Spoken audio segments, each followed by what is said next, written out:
देखिए, जैसे हमारी मैडम से बात हुई और लोगों से बात हुई है, एजुकेटिव काउंसिल के मेंबरों से बात हुई है, मीटिंग 18 तारीख को होगी। और अगर 18 को नहीं होगी तो ये फैसला उनका होगा कि 18 को मीटिंग नहीं होगी।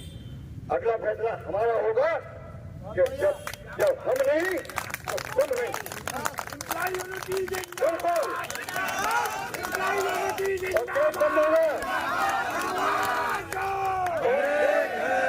कोई कमेटी देखो साथियों, लड़ाई तुम्हारी है, लड़ हम रहे। 18 तारीख के बाद जब कमेटी घोषणा करे तो कोई कमेटी का आदमी और कोई जुलूस बंद कराने नहीं जाएगा। ये सबकी ड्यूटी है कि वो खुद यहाँ आए। इंशाअल्लाह ताला इनमें घुसने नहीं देंगे हम। हमने इन्हें दे दिया मौका और हमने इनके जितने चाहने वाले हैं उन सबको बता दिया है कि 18 तारीख अगर ईसी नहीं तो फिर वीसी भी नहीं और रजिस्ट्रार भी नहीं। 18 तारीख को ईसी होगी और अगर 18 तारीख को ईसी नहीं होगी तो ये भाई चंद्र अपनी कुर्सी पे नहीं बैठेगा। पिछली बार तो ये भाग के गए थे अंदर, अब के साथ भागने भी नहीं देंगे हमें। बता रहे हैं हम आपको, क्योंकि इन्हें अंदाजा नहीं है एम्प्लॉय के गुस्से का। अगर हमने जरा सी छू कर दी तो हम बता रहे कि तुमसे रुका नहीं जाएगा। बता रहे हैं हम साथियों, लेकिन हम ये चाहते हैं कि शांतिपूर्वक हमारा सारा आंदोलन चले। हम इनके हाथ में बागडोर न दे रहे हैं इस आंदोलन और इंशाअल्लाह ताला हम उसमें कामयाब हैं और आगे भी कामयाब रहेंगे। ये परेशान है लेकिन परेशानी ये हल नहीं करना चाहते।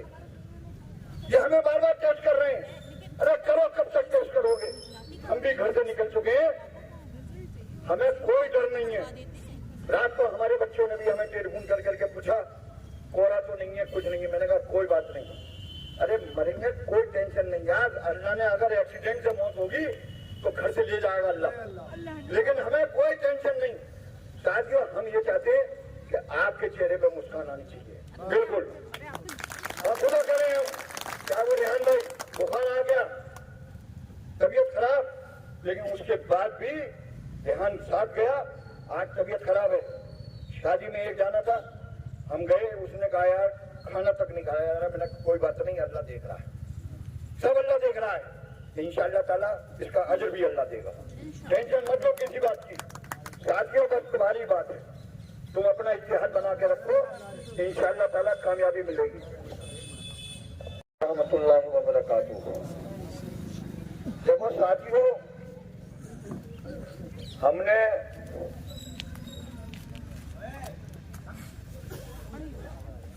जब ये 28 तारीख को 28 अक्टूबर को जब हमने ये धरना लगाया था, हमें इनकी नीति नियत पे पहले से शक था और आज भी शक है। शक इसलिए है कि जो 3 अलाउंसेस की फाइल थी, वो 3 अलाउंसेस की फाइल कंट्रोलर साहब ने चूंकि जिम्मेदारी ली थी और प्रोक्टर साहब ने जिम्मेदारी ली थी, तो कंट्रोलर साहब ने फाइल जनरेट करके साइन करके और वाइस चांसलर को भेज दी।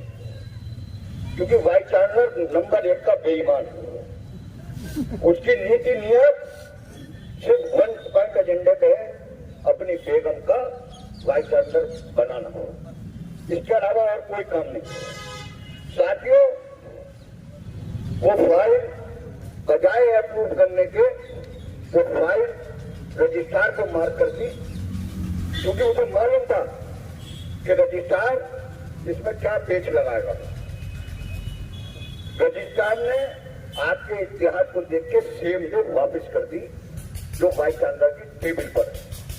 हमने इसकी शिकायत और गति भाई और हमने जाके, क्योंकि हम कल नहीं थे, आज हमने कंट्रोलर से कहा कि बात ये हुई थी और ये फाइल रजिस्ट्रार के यहाँ गई है, क्योंकि मैटर है फाइनेंशियल, और जब फाइनेंशियल मैटर है तो या तो फाइनेंस, और उसमें लिखा हुआ है, देखिए फाइल मैंने पूरी पढ़ी है, छुपेगा कुछ नहीं।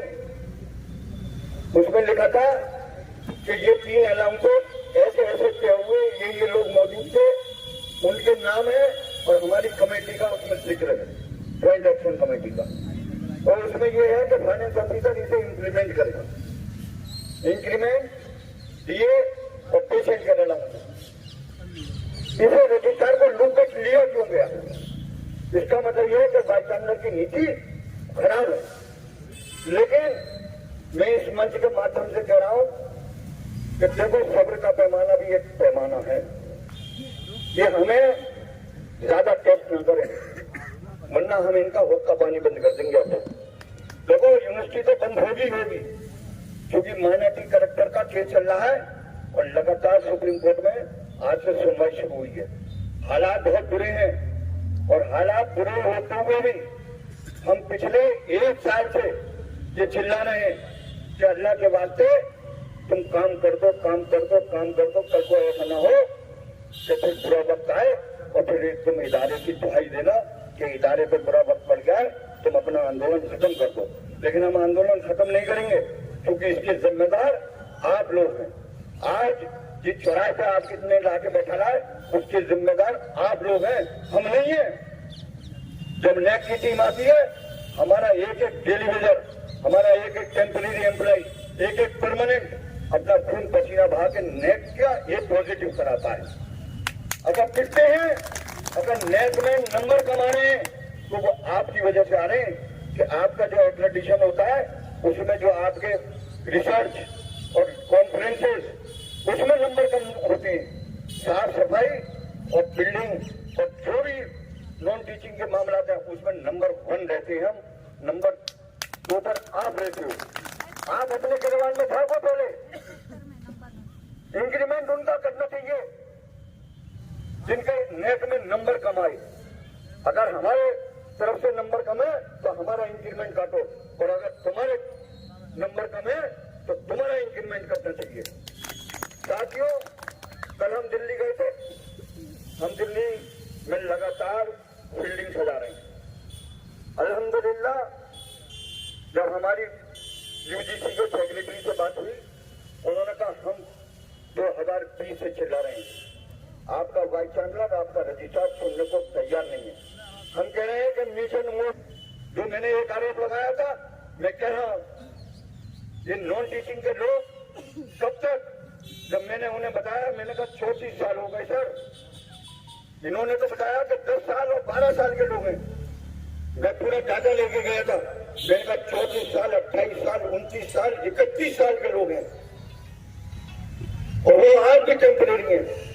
तो आप आज कानून की बात करते हो तो 34 साल से जो कानून चल रहा था, क्या वो गलत था?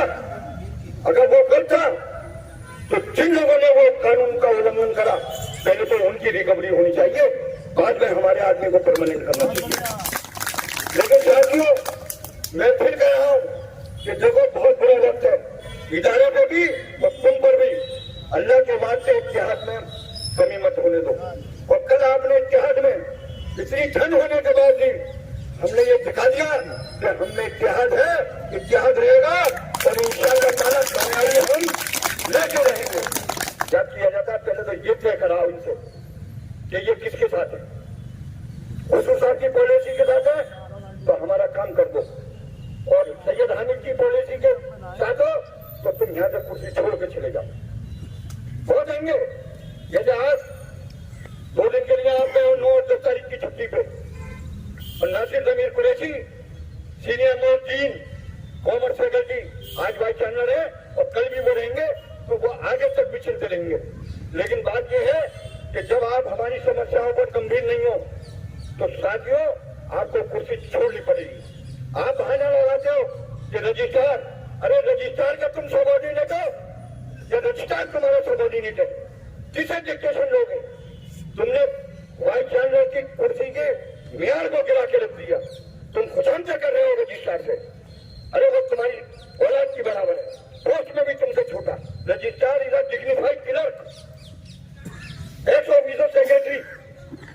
आप उससे एजुकेटिव काउंसिल की मीटिंग को कंडक्ट कराते हो। आप सवाल के जवाब, जो सवाल के जवाब आपको देने चाहिए वो रजिस्ट्रार देता है। क्यों? रजिस्ट्रार सिर्फ एजुकेटिव काउंसिल की प्रोसीडिंग को नोट करने के लिए है।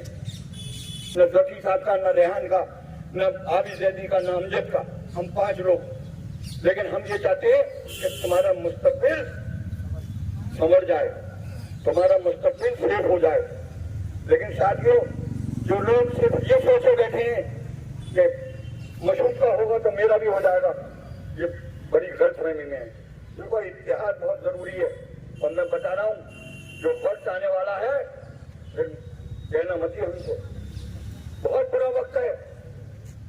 आज सरकार तुम्हारे साथ है।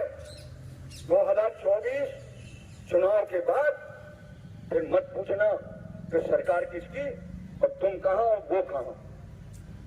तुम्हारे पास सिर्फ 1 महीना है। मैं बता रहा हूं, कैलकुलेशन कर लो। मार्च के महीने में अनुपूरक बजट आएगा, जो 5-6 महीने के लिए होता है। पार्लियामेंट का सेशन फरवरी में होगा। उसके बाद जैसे अनुपूरक बजट, इंटरिम बजट आएगा आपका, उसके बाद चुनाव की घोषणा हो जाएगी और फिर हाथ मलते रह जाना। टाइम बहुत कम है, इनकी समझ में नहीं आ रहा है। एक तरफ माइनॉरिटी कलेक्टर है और दूसरी तरफ चुनाव है।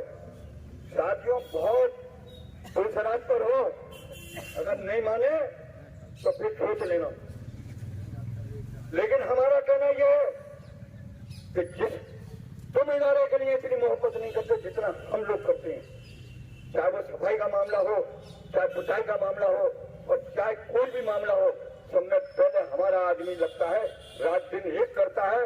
वो ये भी नहीं देखता कि 8 घंटे की ड्यूटी हो गई, 10-10 घंटे, 12-12 घंटे वो काम करता है। और जब मजदूरी देने की बात आती है तो तुम कहते हो कि फाइनेंस कमेटी क्या है? तुम हर चीज को हमारे ऊपर मुसल्लत करे जा रहे हो। फिर ऑटोनोमस बॉडी क्या रह गई? अरे ऑटोनोमस बॉडी ये थी कि एजुकेटिव काउंसिल ने जो फैसला कर दिया वो लब्बैक। गवर्नमेंट का ऑर्डर जो डीए का आता है, जब तक एजुकेटिव काउंसिल उसे पास नहीं करती, एडॉप्ट नहीं करती, वो तुम पर लागू नहीं होता डायरेक्ट। इतनी सी बात इस रजिस्ट्रार की समझ में नहीं आ रही है, क्योंकि रजिस्ट्रार न जानता है और न मानता है। ऐसे रजिस्ट्रार को यहाँ से विदा ले लेनी चाहिए। तो जा और रंगरूटों की भर्ती जब होती है तो उस पर तू अपना गौर कर। फाइलों का डिस्पोज नहीं हो रहा। आज शुरूआतर आलम ने कम से कम 400 फाइलें निकाली है। अरे उसी से सीख लो, शुरूआतर आलम से एक दिन में 400 फाइलें कैसे निकाल दी। तुम एजुकेटिव काउंसिल से पास कराओ, आपने 6 महीने लगा दिए एजुकेटिव काउंसिल में, हम 6 दिन नहीं लगाएंगे। और जो आपको करना है आप करो, आप हमें दे लो। हमने तो आज कहा कि हमारे कर्मचारियों से अंडरटेकिंग ले लो कि अगर सरकार आपकी पॉलिसी को अलाउ न करे तो हमारे कर्मचारी वापिस आ जाएंगे। लेकिन आप काम तो करो, आप काम करने को तैयार नहीं हो, आप समझ ही नहीं रहे। ये नहीं है कि मौजूद परमानेंट हो जाएगा। बात यह है कि पोस्टें तुम्हारी कहां चली जाएंगी। 1740 पोस्टें तुम्हारी आज खाली हैं और 1288 आदमी तुम्हारे काम कर रहे हैं। तकरीबन 3100 पोस्टें तुम्हारी सीज हो जाएंगी। तुम्हें इस बात का एहसास नहीं है, तुम्हें यह बिल्कुल ही नहीं है एहसास। तुम 3 पोस्टें नहीं ला पाए और 3000 पोस्टें तुम गिरवी रख दे रहे हो। साथियों, बहुत बुरा वक्त है। अल्लाह से दुआ करो, अल्लाह इस इदारे पे अपना रहमो करम करे और जो माइनॉरिटी कलेक्टर का हमारा मुकदमा चल रहा है, अल्लाह उसमें कामयाबी अता फरमाए और साथ के साथ आप लोगों को भी कामयाबी अता फरमाए। अल्लाह हाफिज।